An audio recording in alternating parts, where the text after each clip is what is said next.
Instagram. Listen, I'm just streaming for y'all, man. I told y'all I made a promise to y'all early on. I made a promise to y'all very early on.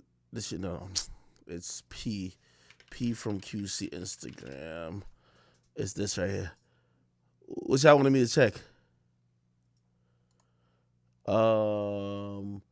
Hype America acquires. Oh wow.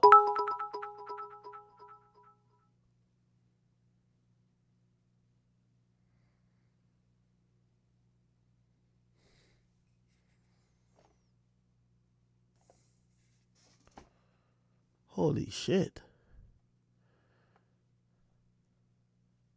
Oh, I gotta go read this. Holy shit.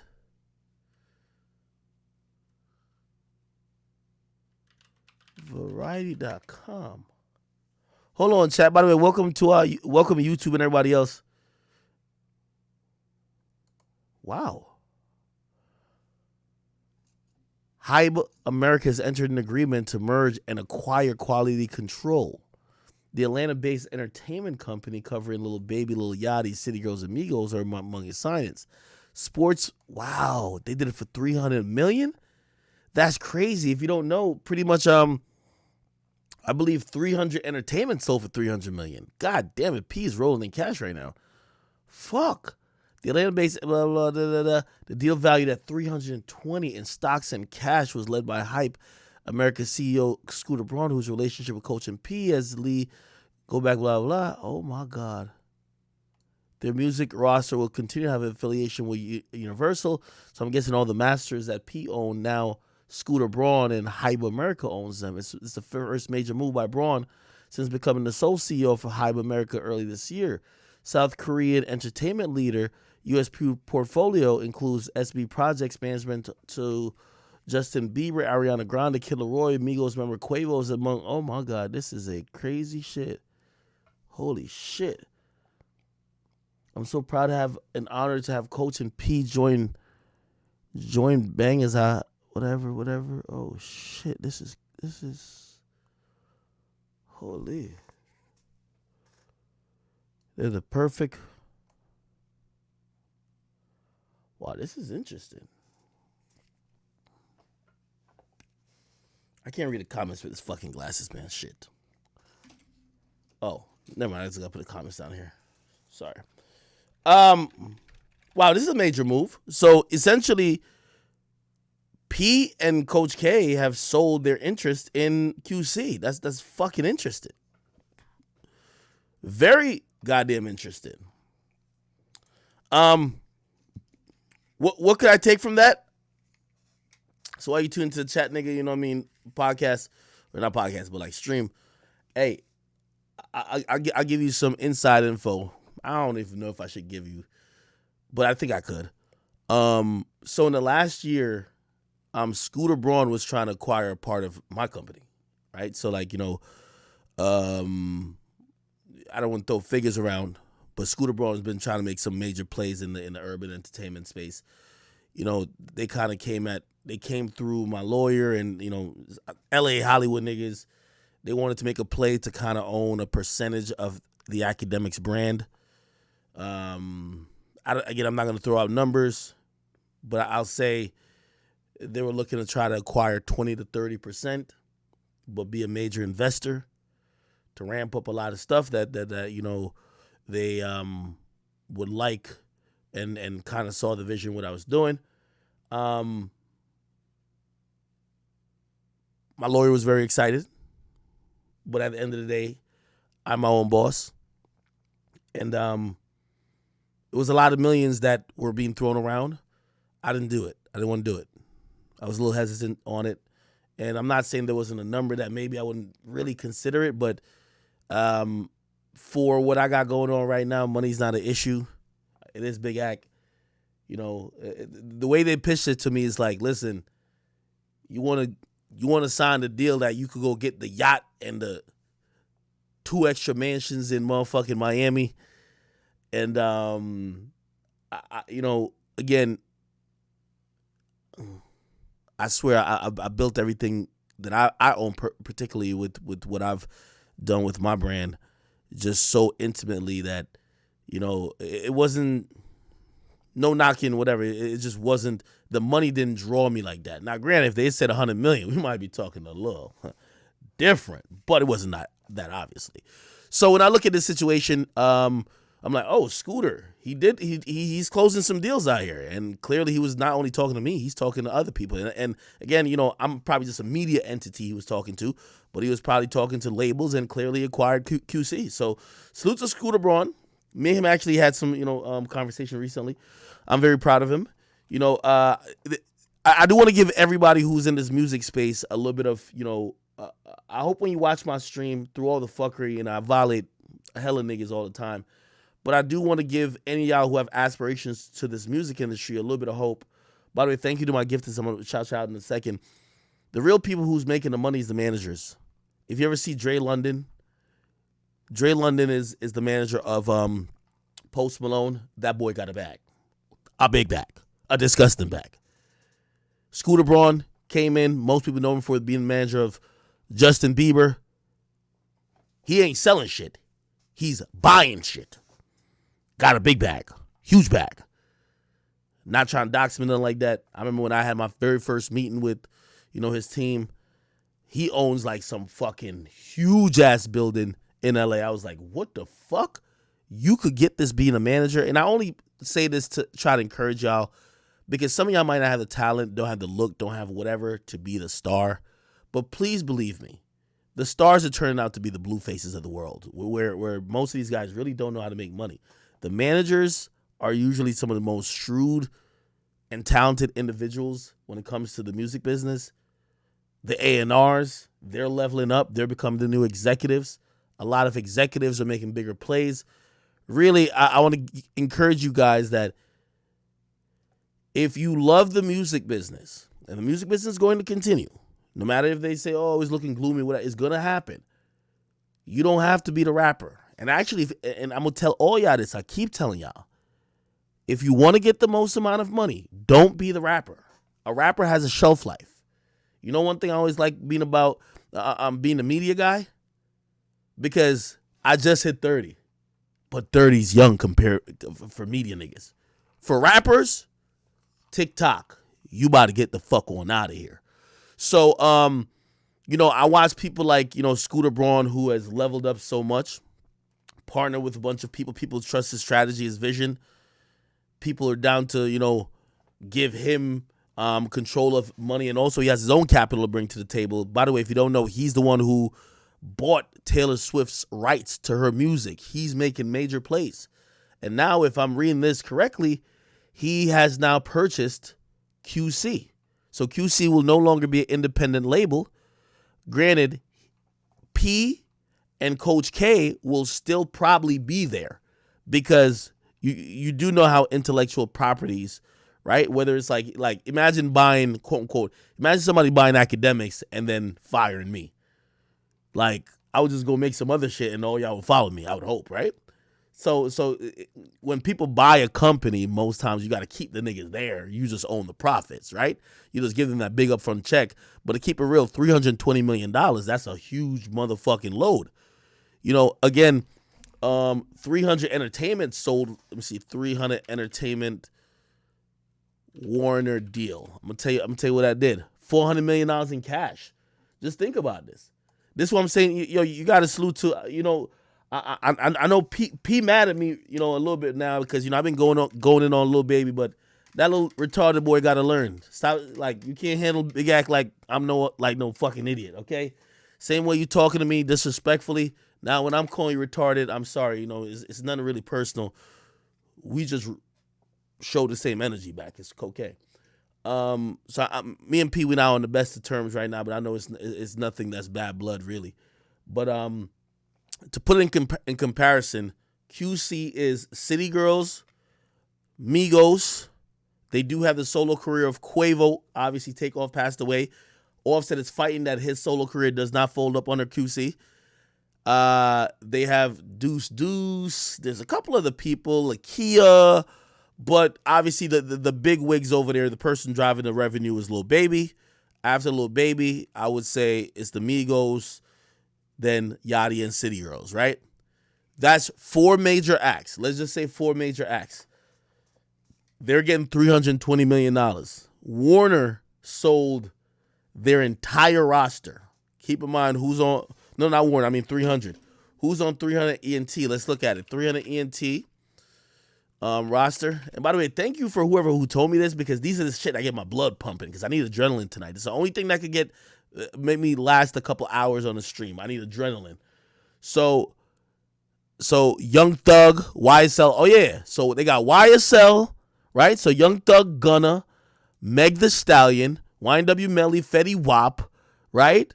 Famous Day Shot Glizzy. They might not be the hottest right now, but like the major ones is YSL, Gunna, Thug, Keed falls up under that too. Fetty Wap, who has a tremendous catalog, but I think it might only be distribution, so we'll see. Melly, obviously, and Meg the Stallion. I think that 300 Entertainment probably has more assets, but QC is QC. So they've put in the work. People are handing out checks these days. Goddamn, why does shit look so bright? Hold on, I'm sorry. People are handing out checks these days. And I think P was probably smart enough to know, let's go get that fucking check. The $320 million. Why we can't, you know what I mean? Now, I'm pretty sure in this deal, they're not just like selling their brand and Scooter Braun's going to run the label. They're probably going to still be the CEO, P.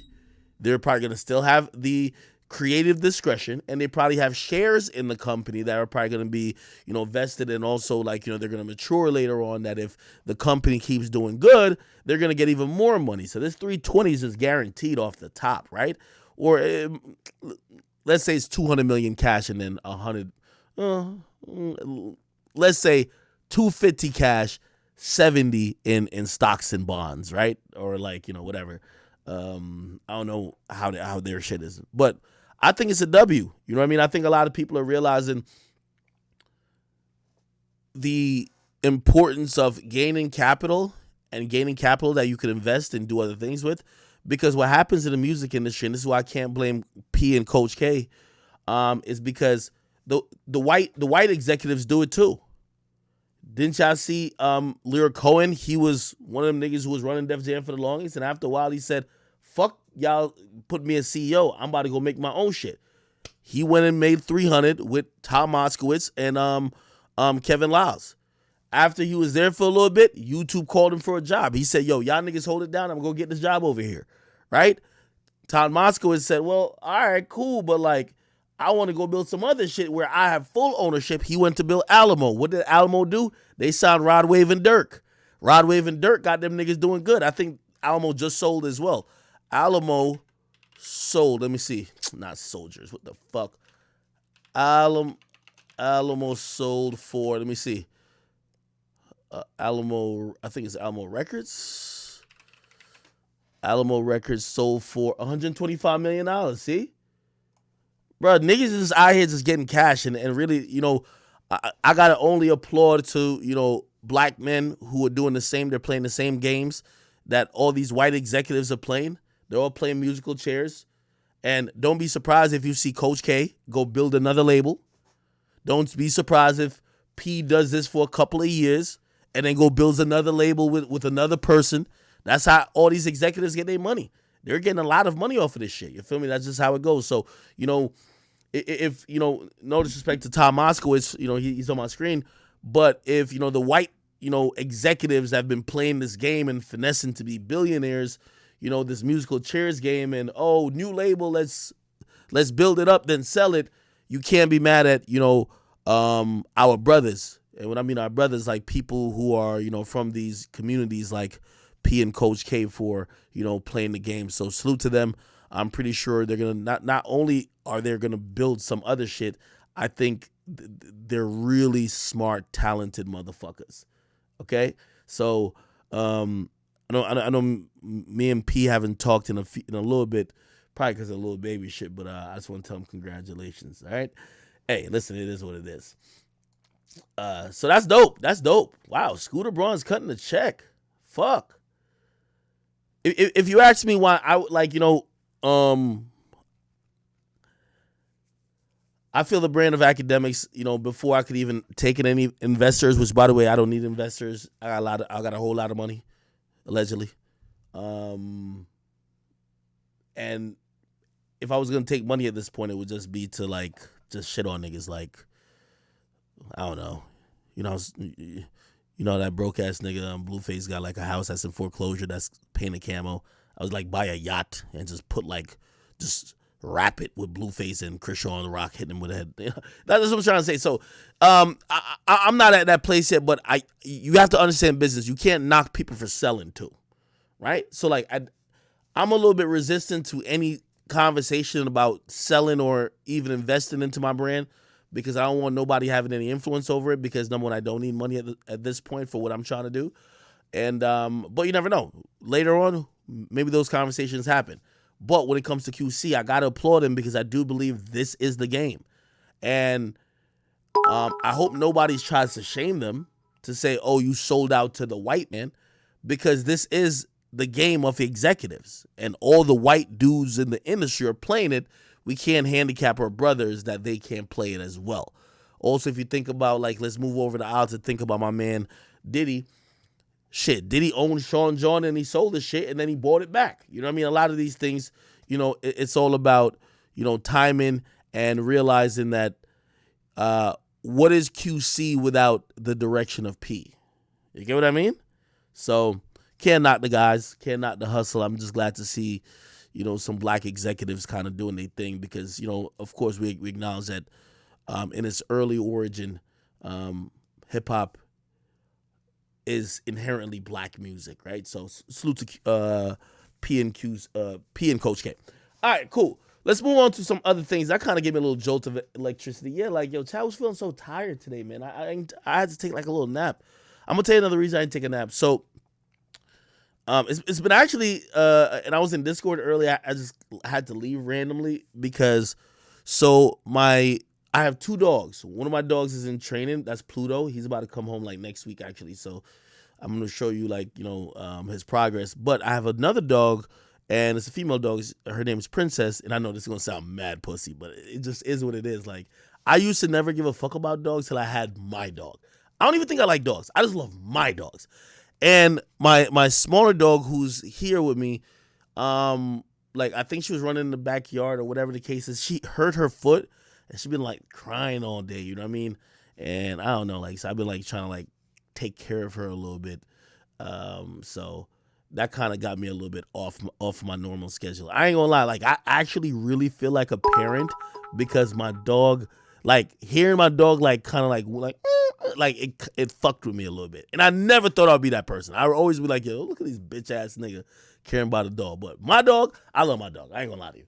So I'm trying to make sure she stays off the leg. Also trying to, like, you know, I'm monitoring it. If she's still making any noise, I'm gonna give it like 2 days. We're taking her to the vet. I ain't got time for this stuff. But okay, I said that to say I didn't really sleep. Okay, but I'm gonna get some adrenaline. I got a little bit of liquor today. I'm off of this goddamn 818. And some Red Bull. I'm going to try to make it through. All right? Okay. That was like the first topic. Yo, we're going to get into the X stuff. If you don't know, so on my Negotiator channel, I actually streamed the second day of the X trial. And I streamed it because Long Crimes doesn't keep the archive version. And the guy today who was snitching in that case, he testified. So if you don't know the whole story, and maybe I'll just get into it now, but I got to make it quick because I want to get to, like, there's so many topics I haven't gotten to. Here's the thing. Somebody said Offset and Jay Prince. You're right. You're right. There's a bunch of shit I haven't gotten to. Let me get to the X stuff real quick, and then we're going to hit Offset and Jay Prince. Okay, we're going to do that right after. I'm going to speed through this X thing. Okay. For anybody who doesn't know what's going on, right, and I care very deeply about this. So, 4 guys basically plan to kill X. 2 of them, like, and when I mean plan to kill X, these guys are trying to, you know, I don't listen to anything you hear about, oh, Drake planned this. No. Is Drake a dickhead for fucking rapping loose lines that kind of allude to X? Yes. That's a dickhead move. Drake's my favorite rapper, but that's a dickhead move. You get what I mean? Clearly, they weren't seen eye to eye, but Drake's a smart enough lyricist. You shouldn't even have no lyrics even alluding to the guy's death. But is Drake responsible for it? No. Okay. The reality, and we're finding out in court, X went to buy a bike. His mom sent his uncle, who's like, pretty much fresh off the boat, Jamaican, with him to say, yo, follow my son as he goes, whatever. He goes to pick up some money or get some money out. He wanted to get $250,000. They only give him $50,000. There was some other guys, 4 dudes, who happened to actually rent a car. They rented a car. They rented a car, and they wanted to go like hit some jugs. They wanted to go rob a couple of people. Now, 2 of them split up, and then the other 2 randomly went to like this bike shop where they spotted X. The other 2 was already getting like masks and all type of stuff that they could use for the crime. They see X, they're like, oh shit, blah, blah, blah. And the story unfolds where they're trying to rob X. They hop out on X. Basically, they, brandish a gun at him. They're trying to like grab his chain at first, but then they also are trying to like grab the they're trying to grab like this bag that he has money in. The uncle dips out of the car. Basically, X is just not going. But unfortunately, at least from what I've been hearing, like when they finally get the bag, the guy, and I'll tell you his name in a little bit when I bring them up all on screen, he shoots X supposedly after he got the bag. I thought it was just like they shot him to get the bag, but apparently they wrestled it away and the guy just fired a shot errantly. Now, here's the thing. The snitch is the guy who got paid the least. So he was in the car. There was 2 people who hopped out. It was 4 people, remember, right? So 2 was in the car, 2 hopped out. The 2 who hopped out, like we know they're probably getting life, right? The 2 who were in the car, one of them didn't get what he felt was fair compensation, and I think they didn't pay him because they probably looked at him like, nigga, you a bitch. Like, you didn't really want to do this shit. So they didn't really pay him what everybody else got paid. So it was $50,000 they took. Everybody got $15,000. 3 times $15,000 is $45,000. And then they gave the guy $5,000. Guess who's snitching? The guy who got $5,000. Okay, so it's one of those things. I don't know if y'all do crime. I don't want to encourage somebody to do crime, but shit, you know what I mean? If y'all dividing up the money, if you pay a nigga less than somebody else, he might be the one snitching. Anyway, I want to play a few clips. Let me see if I could get to it here. After this, we're going to talk about Jay Prince and Offset, all right?